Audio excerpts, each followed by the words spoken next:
अगली खबर अदानी से जुड़ी। जी हाँ, टोटल एनर्जी, जिन्होंने अदानी टोटल के साथ हिस्सेदारी कर रखी है, टोटल एनर्जी जो फ्रांस की कंपनी है वो अपनी हिस्सेदारी बेचने का फैसला ले रही है। एजीईएल में 6% हिस्सेदारी टोटल एनर्जी अपनी बेच देगी। अभी करीब 19% हिस्सेदारी है टोटल एनर्जी की एजीईएल में। 10,200 करोड़ रुपए में ये डील हो जाएगी, ऐसा अनुमान है।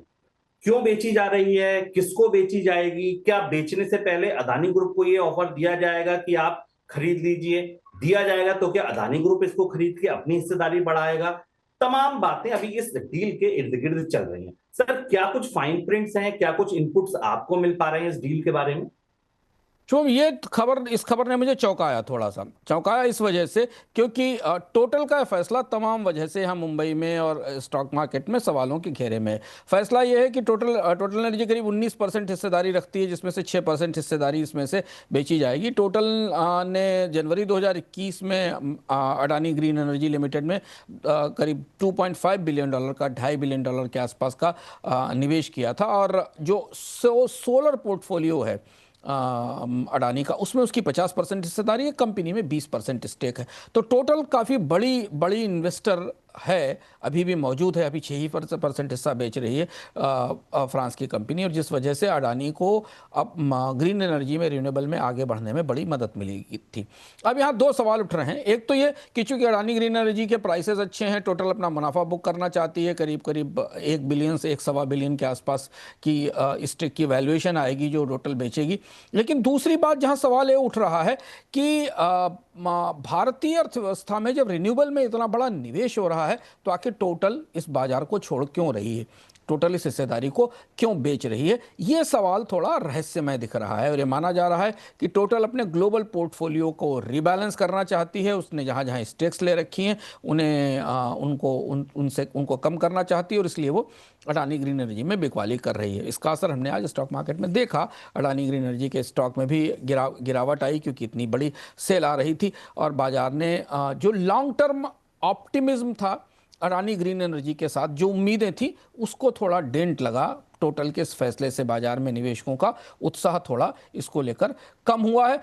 ये स्टैंड अलोन एक फैसला है विदेशी कंपनी का भारत के रिन्यूएबल सेक्टर से निकलने का, क्योंकि भारत में तो रिन्यूएबल सेक्टर में कंपनियों के आने की बात है, अपना निवेश कम करने का, या आगे भी बढ़ेगा। बाजार में इस मामले पे थोड़ा फिंगर्स क्रॉस्ड हैं, दो हिस्सों में बटा हुआ है। लेकिन हाँ, इस स्टेक सेल ने टोटल को तो फायदा होगा, पर जो एंथू है, जो बाजार में उत्साह था एजीएल को लेकर, रिन्यूएबल को लेकर, उसको जरूर चोट पहुंचाई है।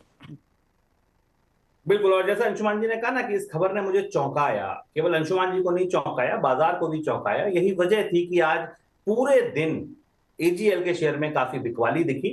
बंद भी करीब करीब 2% नीचे हुआ, 2% टूटकर आज ये शेयर बंद हुआ है।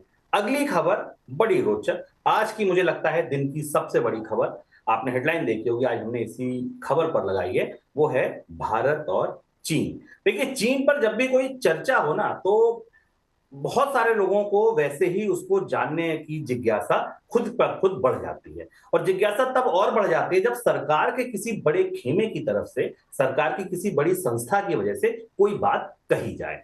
दरअसल नीति आयोग की एक हाई लेवल कमेटी ने एक सिफारिशी पत्र में यह लिखा है कि चीन से आने वाले निवेश पर जो रोक लगी है ना, उसको पूरी तरह खोल दीजिए। ठीक है, नहीं खोल सकते, थोड़ा ज्यादा लग रहा है, धीरे धीरे उस रोक को हटाइए, थोड़े थोड़े प्रतिबंध कम कीजिए। अब सोचिए, एक तरफ जब भारत और चीन एक दूसरे पर आंखें तरेर रहे होते हैं, दूसरी तरफ अगर ऐसा सिफारिशी पत्र सरकार की मेज पर आ जाए तो किया क्या जाए? क्योंकि दुविधा इसलिए बड़ी है कि एक देश जिससे अगर आप सीमा पर लड़ रहे हैं, तो दिल्ली के कनॉट प्लेस में बैठकर आप उसके साथ व्यापार के नए निवेश कैसे ले सकते हैं? सर, जिज्ञासा मेरी भी है, जिज्ञासा दर्शकों की भी है। यही पहली बात समझना चाहेंगे, क्या ये बड़ा शिफ्ट आने वाला है? जो ये पूरी, आप देखिए, कूटनीतिक बिसात बिछ रही है ग्लोबल इकोनॉमी की, कह लीजिए, जो शुरुआत कहीं से होती है, सुदूर ईस्ट से लेके वेस्ट तक सब कुछ अभी हिल रहा है। क्या इसमें भारत का नजरिया शिफ्ट हो रहा है? इस खबर के संकेत इस तरह पकड़े जाएं? हाँ, नज़रिया शिफ्ट हो रहा है और हम इसके डॉट्स भी कनेक्ट करते हैं। दोनों वजह से हमें समझना ज़रूरी है इसके लिए। बातचीत शुरू हो गई थी 1.5 साल पहले, आपको याद होगा, जब सरकार का इकोनॉमिक सर्वे आया था और उसने एक सिफारिश की थी जिसमें बड़ी बहस हुई थी। इकोनॉमिक सर्वे ने कहा था क्या ही फ़ायदा चीन के निवेश को रोकने का, जब चीन का सामान खरीद रहे हैं हम, हर जगह हर छोटी छोटे हिस्सों में चीन शामिल है, पुर्जों से लेकर केमिकल्स तक और टरबाइन से लेकर इलेक्ट्रिक व्हीकल तक। तो क्यों ना उनकी कंपनियों को भारत में निवेश के लिए लाया जाए। बड़ी दुविधा थी सरकार में, सिक्योरिटी के इश्यूज थे। जो प्रेस नोट 3 है उसके तहत 2020 में जो नियम बनाए गए थे, उसके बाद अभी तक 2025 तक वो नियम लागू हैं। चीन से आने वाले निवेश को बगैर किसी जांच पड़ताल के मंजूरी मिलना मुश्किल है और आमतौर पर वो एक किस्म की बाधा है। सरकार चीन की कंपनियों का निवेश भारत में मंजूर नहीं करती, चीन से इंपोर्ट की सामान के आने की इजाज़त है। ये परिस्थिति थी। इसके बाद दो बड़ी परिस्थितियां बदली। भारत के ऊपर अमेरिका के टैरिफ आए, भारतीय बाजार में निवेश की चुनौती आई, मेक इन इंडिया की सफलता संदिग्ध हो गई, बल्कि मेक इन इंडिया उतना निवेश नहीं ला पाया। और इस बीच में एक और महत्वपूर्ण बदलाव जो हुआ वो ये हुआ कि चीन ने भारत को रेयर अर्थ देने के बदले भारतीय बाजार में निवेश के लिए दरवाजे खोलने की शर्त लगा दी। ऐसे संकेत हैं, हम लोग इस पर चर्चा भी कर चुके हैं। अगर आप नियमित रूप से बोनस पॉइंट के दर्शक हैं तो हमने उसमें बताया भी था कि चीन ये चाहता है कि भारत अगर तकनीक और रेयर अर्थ चाहता है तो भारत को निवेश खोलना चाहिए। तो अब ये प्रस्ताव नीति आयोग की तरफ से आया है। टुकड़ों टुकड़ों में इस पर चर्चा इससे पहले भी होती रही, पर इस बार ये मसौदा बनकर आया है जिसमें कुछ कुछ एक मैट्रिक्स, कुछ एक तस्वीर हमें सामने साफ होती दिखाई दे रही है। कोशिश प्रस्ताव यह है कि जो नॉन सेंसिटिव सेक्टर्स हैं, गैर संवेदनशील सेक्टर्स हैं, उनमें चीन के निवेश को जल्दी मंजूरी मिलेगी या उन्हें ऑटोमेटिक रूट में डाला जा सकता है। बड़ी बात है ये बदलाव होना। इसके लिए 24% तक इक्विटी लेने पर रोक नहीं होगी। जहां छूट नहीं मिलेगी वो है telecom, 5G, data centre, defence, media और जो क्रिटिकल टेक्नोलॉजीज हैं, सोलर पावर, विंड एनर्जी, गाड़ियों के छोटे part, mobile assembly, consumer products.